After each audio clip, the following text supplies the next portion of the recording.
नमस्कार, हिंदी खबर देख रहे हैं आप। मैं हूं आपके साथ प्रीति राय। खबरों की शुरुआत करेंगे तो शुक्रवार को नहाय खाए से छठ की शुरुआत हो चुकी है और आज छठ महापर्व का दूसरा दिन है। इस दिन व्रती दिन भर उपवास करती हैं।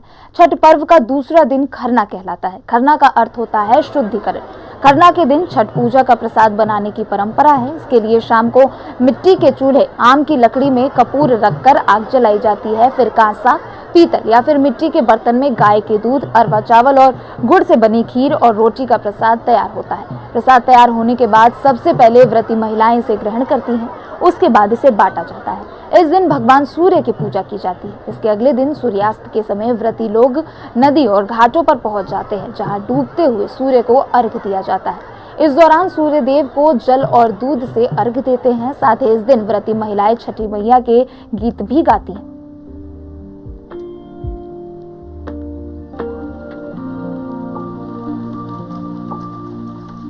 तो 4 दिवसीय आस्था का महापर्व छठ पर्व की शुरुआत हो चुकी है। नहाय खाए के साथ इस पर्व की शुरुआत होती है। वहीं दूसरा दिन खरना कहलाता है। खरना यानी शुद्धिकरण। वहीं खरना के दिन प्रसाद बनाए जाते हैं मिट्टी के बर्तनों में, जिसे सबसे पहले व्रती महिलाएं या व्रती लोग ग्रहण करते हैं। उसके बाद इसे प्रसाद के रूप में वितरित किया जाता है। वहीं तीसरे दिन सूर्यास्त यानी डूबते हुए सूर्य को अर्घ्य दिया जाता है। वहीं चौथे दिन और छठ के आखिरी दिन उगते हुए सूर्य को अर्घ्य दिया जाता है। वहीं ये 3 अलग अलग तस्वीरें आपको दिखा रहे हैं, जिसमें पहली तस्वीरें लखनऊ से है, जहां छठ घाटों पर तैयारियां की जा रही है। छठ त्योहार शुरू हो चुका है, आज दूसरा दिन है। वहीं अगली तस्वीर देवरिया से है, जहां अधिकारी छठ घाटों का निरीक्षण करते हुए देखे जा रहे हैं। साथ ही आमजन भी वहां पे मौजूद है और उससे संबंधित सभी को दिशा निर्देश भी दिए जा रहे हैं। वहीं तीसरी तस्वीर बस्ती की है। बस्ती के छठ घाटों से ये तस्वीर है, जहां तैयारियां अब अंतिम रूप में ही है। चूंकि आज छठ का दूसरा दिन है, खरना कहलाता है। इस दिन प्रसाद बनाए जाते हैं, जिसे व्रती महिलाएं पहले ग्रहण करती है, फिर बाकियों में इसे बांटा जाता है। वहीं तीसरे दिन सूर्यास्त यानी डूबते हुए सूर्य को अर्घ्य दिया जाता है और चौथे और आखिरी दिन उगते हुए सूर्य यानी उदयमान सूर्य को अर्घ्य दिया जाता है।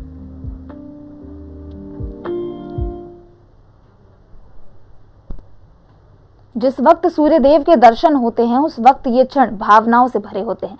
इस व्रत को लेकर हर व्रती की एक कहानी होती है कि किस तरह से व्रती ने शुरुआती दिनों से ही ये व्रत शुरू किया। वो इस पर्व से कोई भौतिक सुख नहीं मांगते, बल्कि सूर्य देव के प्रति अपनी श्रद्धा को अर्पित करने के लिए लोग घाटों पर पहुंच जाते हैं। घाटों पर व्रतियों की आस्था के आगे अंधेरा हार जाता है और प्रकाश लिए सूरज की किरणें धरती पर पड़ती है। पूरे परिवार की भागीदारी इस व्रत में रहती है।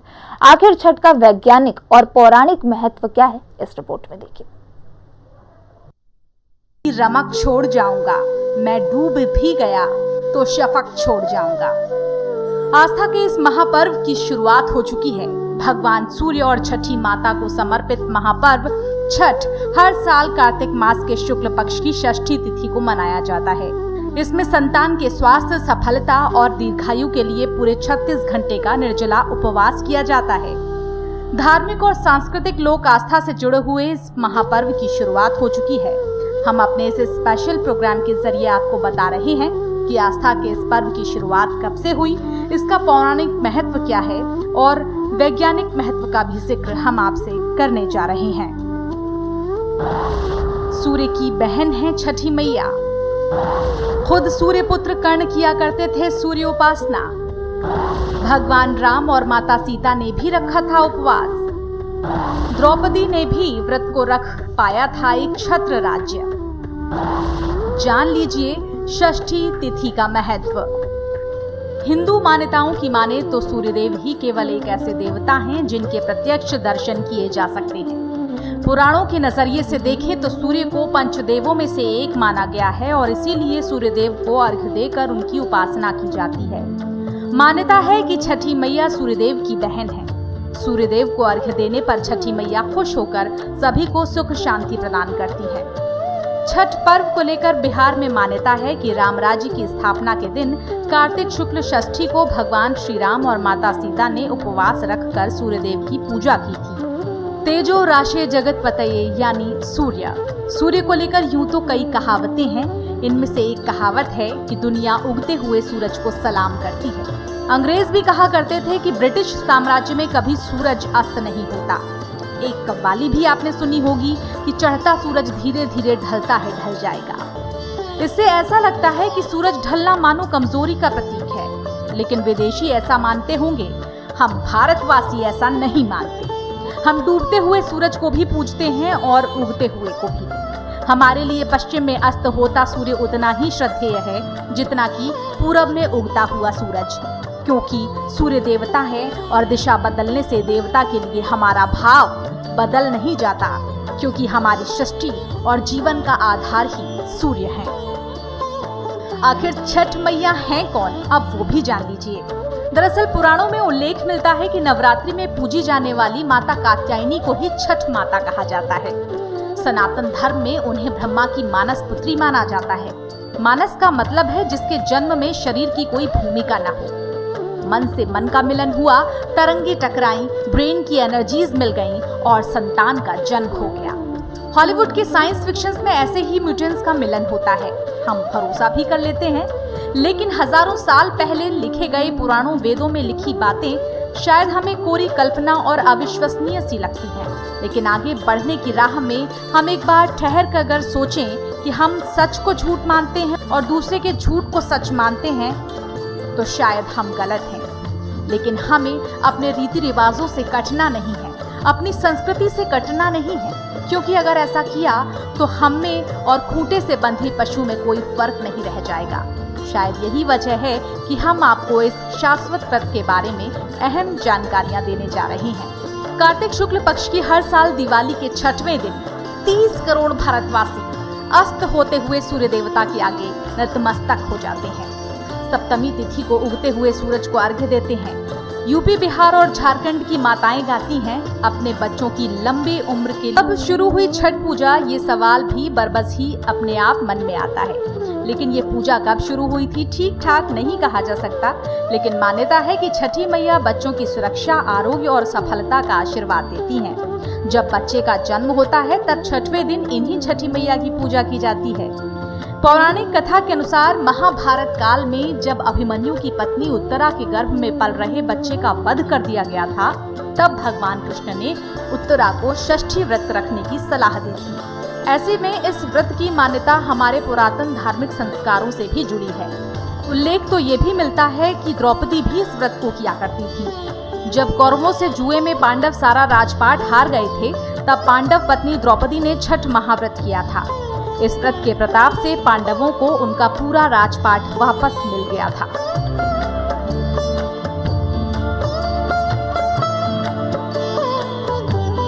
इसके अतिरिक्त एक और उल्लेख मिलता है बिहार का, जहां एक जिला है भागलपुर। इसे महाभारत काल में अंग देश के नाम से जाना जाता था, जिसके राजा महाराज कर्ण थे।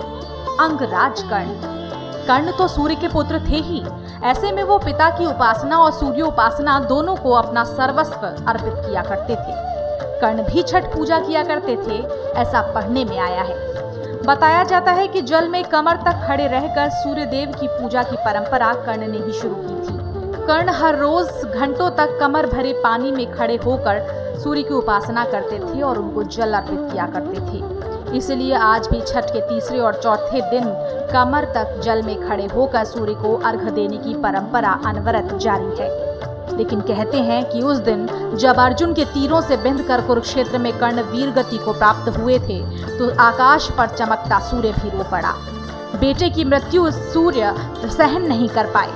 कहते हैं फिरे आकाश में सूर्यांश सारे, नतानंद देवता नभ से सिधारे, छिपे आदित्य होकर आत्र घन में, उदासी छा गई सारे भुवन में। ये था कर्ण और सूर्य का संबंध। छठ पूजा में जब हम अपना प्रणाम सूर्यदेव को करते हैं, तो ये आदर एक बेटे का पिता को भी है, एक भक्त का भगवान को भी है। लिहाजा छठ पूजा महज एक उत्सव नहीं है, ये एक अति प्राचीन परंपरा का उत्सव है। छठ पूजा एक हजारों वर्षों पुरानी एक संबंध की मौन घोषणा भी है। प्रोग्रामिंग डेस्क, हिंदी खबर।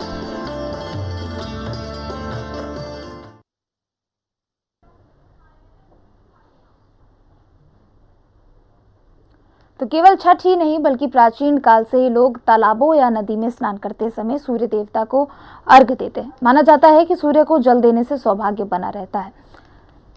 तो छठ महापर्व कहते हैं। चार दिवसीय ये पर्व होता है। छठ की छटा हर जगह देखने को मिलती है। कहते हैं बिहार से ये शुरू हुआ था, लेकिन अब भारत के हर कोने में मनाया जाता है। वहीं इसी के साथ हमारे साथ संगीतकार कल्पना जुड़ चुकी है हमारे साथ। कल्पना, आपका बहुत बहुत स्वागत है हिंदी खबर पर। देखिए, छठ की छटा हर जगह देखने को मिल रही है, भारत के कोने कोने में अब छठ मनाया जाता है। और छठ के दौरान सबसे ज्यादा अगर सुनाई देते हैं तो वो हमें छठ के गीत होते हैं। तो छठ के गीत से मैं चाहूंगी कि आप एक बार हिंदी खबर के दर्शकों को भी छठ के गीतों को सुनाएं। जी बिल्कुल, मैं दर्शकों को छठ गीत एक सुनाती हूँ जो कि वर्षों से चली आ रही है। वो गाना मैं भी गाती आ रही हूँ, इससे पैदा हुई हूँ, सुनती हूँ जब से। तो वो गाना मैं आप लोग को एक लाइन सुनाती हूँ। कांचही बस के बहंगिया बहंगी लचकती जाए, बहंगी लचकती जाए। बनाना हमार पापा कहरुआ बहंगी घाटे पहुँचाए, बहंगी घाटे पहुँचाए। अरे कांचही बस के बहंगिया बहंगी लचकती जाए, बहंगी लचकती जाए। बनाना हमार भैया कहरुआ बहंगी घाटे पहुँचा, बहंगी घाटे पहुँचा, बहंगी घाटे पहुँचा। तो ये गाना हम बचपन से सुनते आ रहे हैं और ये गाना हमेशा ही बजता। अगर ये गाना ना बजे तो ऐसा लगता है कि छठ में कुछ हुआ ही नहीं है, बहुत अधूरा सा लगता है। और मैं तो ये गाना छठ आने से पहले 1 महीना पहले से ही सुनना शुरू कर देती हूँ। देखिए, जैसा कि आप बता रहे कि 1 महीने पहले से ही आप छठ के गीतों को शुरू कर देती है, लेकिन ऐसा कहा जाता है दीपावली के छठे दिन छठ मनाते हैं, लेकिन दीपावली के अगले दिन ही छठ की तैयारियां पूरी हो जाती है, शुरू कर दी जाती है तैयारियां। 4 दिनों तक ये त्योहार चलता है। पहला दिन नहाए खाए होता है, दूसरा दिन खरना, वहीं तीसरे दिन सूर्यास्त को अर्घ दिया जाता है, वहीं चौथे दिन और आखिरी दिन उगते हुए सूर्य को अर्घ दिया जाता है। तो पहले दिन नहाए खाए के साथ ये शुरुआत की जाती है महापर्व की। उसकी क्या कुछ विशेषता है, साथ ही क्या कुछ ध्यान में रखते हुए इस महापर्व की शुरुआत होती है? हाँ, होती है। उस दिन नहाए खाए जी, हमारे यहाँ लौका भात बोला जाता है जी। तो लौका भात से शुरू होता है। उस दिन लौकी दाल बनती है चने की, उसमें लौकी डाला जाता है और चावल बनता है और उसमें लहसुन प्याज कुछ नहीं पड़ता है। तो वो उस दिन वो पहला व्रत का पहला स्टार्टिंग उसी से किया जाता है। और दूसरा दिन होता है खरना, जो कि गन्ने के रस में चावल डाल करके उसका खीर बनाया जाता है और रोटी बनाया जाता है, उसको खरना बोलते हैं हम लोग। बाकी तीसरे दिन जिस दिन सूर्य अस्त को वो अर्घ दिया जाता है, उस दिन पूरे दिन निराजल रहा जाता है। और दूसरे दिन सूर्योदय में जब अर्घ दिया जाता है तो उस दिन जो लोग भी व्रत रहती हैं माता बहनें, वो लोग अपना व्रत का पालन करती हैं। तो हमारे यहाँ ऐसे ही मनाया जाता है छठ व्रत। देखिए, कहते हैं कि लोक आस्था का ये महापर्व होता है छठ, साथ ही काफी कठिन भी होता है क्योंकि 4 दिनों तक उपवास रहना पड़ता है। साथ ही एक मान्यता है कि लोग अपने बेटों के लिए और पतियों के लिए ये व्रत करती है। तो कहाँ से इस चीज की शुरुआत हुई, साथ ही और किस तरीके से और क्या कुछ ध्यान में रखते हुए इस पूरे पर्व को मनाया जाता है? ये शुरुआत तो हमारा बिहार से हुई है। आज के जमाने में, मतलब आज की डेट में हर जगह, जैसे मैं दिल्ली में अभी हूँ, दिल्ली में भी बहुत बहुत ज्यादा उत्साह है छठ पूजा का। मेरा खुद ही शो लगा हुआ है 2 दिन का, बनारस में, लखनऊ, मतलब हर जगह, पूर्वांचल में भी बहुत ज्यादा अच्छे से, और यहाँ दिल्ली में भी है। और बिहार का तो छोड़ ही दीजिए, बिहार से तो वो स्टार्टिंग है। और इसमें एक एक चीज का बहुत ध्यान रखा जाता है, बहुत बारीकी से। इसमें नए कपड़े पहनने होते हैं और फल वल जो भी होता है बहुत अच्छे से बारीकी से इसको साफ किया जाता है। जो गेहूँ हमारे यहाँ जिसका वो प्रसाद बनता है, उस गेहूं को पहले से ही उसको सुखा करके, उसको आटा को चक्की में उसको पीस करके, मतलब बहुत ही विधिवत इसकी पूजा की जाती है। देखिए, पूरे साल इस छठ को लेकर इंतजार रहता है, लोगों में एक अलग ही उत्सुकता भी रहती है और एक कह ले कि एक अलग ही श्रद्धा रहती है। लेकिन इस बार छठ में सबसे ज्यादा देखने वाली चीज ये होगी कि 2 साल बाद लोग बिना किसी रेस्ट्रिक्शन के, बिना किसी पाबंदी के मना पाएंगे, क्योंकि 2 साल का समय कोरोना में निकल गया। लोग बहुत हद तक खुलकर मना भी नहीं पाते थे छठ, लेकिन इस बार घाटों पे तो पूरी व्यवस्था की गई है। हाँ, व्यवस्था सही है बहुत। जी। हम लोग भी बहुत उत्साहित हैं और हम खुद ही 1 महीने से खुद प्रैक्टिस कर रहे हैं कि हमें छठ पूजा करना है। मतलब हमें तो इवेंट तो ही करना है, लेकिन उसी में हमारा छठ पूजा है। तो काफी धूमधाम से पहले की तरफ फिर कोरोना के बाद इस साल छठ मनाया जा रहा है और बहुत अच्छा लग रहा है, बहुत मजा आ रहा है और बहुत अच्छे अच्छे गानों की हम लोग की प्रस्तुति की जा रही है कल से ही। जी, देखिए आप अभी जिक्र कर रही थी कि आप, क्योंकि ये गायिका है, आपका प्रोग्राम भी है, आप बनारस भी जाने वाले, तो बिहार से तो छठ की शुरुआत हुई थी, लेकिन बिहार के छठ में और साथ ही बनारस यानी माँ गंगा के किनारे वहाँ के छठ में क्या कुछ चीजें अलग देखने को मिलती है, साथ ही किस तरीके से लोग वहाँ पे उमड़ते हैं? अलग कुछ भी देखने को, सेम पूजा सेम व्यवस्था जैसे वहाँ होता हुआ ऐसे हमारे यहाँ भी वैसे किया जाता है। जैसे भीड़ वहाँ लगती है यहाँ भी लगती है। यहाँ पे क्या पहले नहीं था यूपी में सब चीजें, लेकिन अब बहुत ज्यादा लोग मानते हैं। जी, हम फिर से चाहेंगे कि आप छठ के कुछ और 2-3 गीत जो है आप उसे गुनगुनाकर हमारे दर्शकों को बिल्कुल सुनाती हूँ। गाना है जैसे कि किसी के हस्बैंड है जो बाहर चले जाते हैं जी, तो उनकी पत्नी छठ पूजा करती है तो उनको बुलाती हैं फोन करके, कहती हैं बाहर से आई सावरिया करब छठ त्योहार, करब छठ त्योहार। बाहर से आई सावरिया करब छठ त्योहार, करब छठ त्योहार। फल फूल किनी लाई पियरिया जाके पटना बाजार, जाके पटना बाजार। बहारा से आई ये सावरिया करब छठ त्योहार, करब छठ त्योहार। देखिए जब जब छठ की बात होती है उनके गीत से पूरा माहौल जो होता है वो भक्तिमय हो जाता है, लेकिन गीतों का बहुत ज्यादा महत्व इसमें होता है। तो छठ के दौरान ये जो पारंपरिक गीतें हैं, लोक गीतें, उनकी शुरुआत कहाँ से हुई है? साथ ही आप कितने समय से छठ के गीतों को गाती हुई आ रही है? मैं तो बचपन से, मुझे लग रहा है मैं 6-7 साल की थी तब से ही ये गुनगुनाना शुरू कर दी हूँ मैं। तो ये गाना हम लोग स्टार्ट वही करते हैं, कहाँ चाहिए बात के बहनिया, इसी गाने से स्टार्ट होता है। जी, ऐसा कोई पारंपरिक गीत हो जिसे छठ के दौरान गाया ही जाता हो, क्योंकि उस गीतों के बिना तो छठ ऐसे ही अधूरी रहती है। तो कोई पारंपरिक गीत जो आप लोग बहुत लंबे समय से गाते आ रहे हो, आप पीढ़ी दर पीढ़ी उसे गाया जा रहा हो? पारंपरिक गीत यही है जो अभी हम सुना रहे थे, फिर से सुनाती हूँ। कहाँ चाहिए बात के बहनिया, बहंगी लचकती जाए, बहंगी लचकती जाए।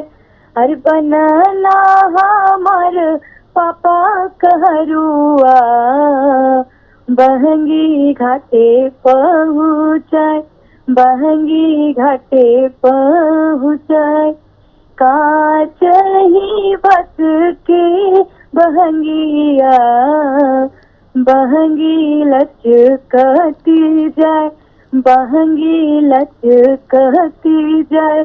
बनाना हमार भैया कहरुआ, बहंगी घाटे पहुँचाए, बहंगी घाटे पहुँचाए। घाट से रोके ला बहनिया, ई दौरा के करा के जाए, ई दौरा के करा के जाए। आनर होइए रे पटोहिया, जंगरा लागे तोरा घुन, जंगरा लागे तोरा घुन। ई दौरा छठी मैया के जाए, ई बहंगी छठी मैया के जाए, ई दौरा छठी मैया के जाए, ई दौरा छठी मैया के जाए। तो ऐसे ही हम लोग ये इसी गीत से हम लोग शुरुआत करते हैं।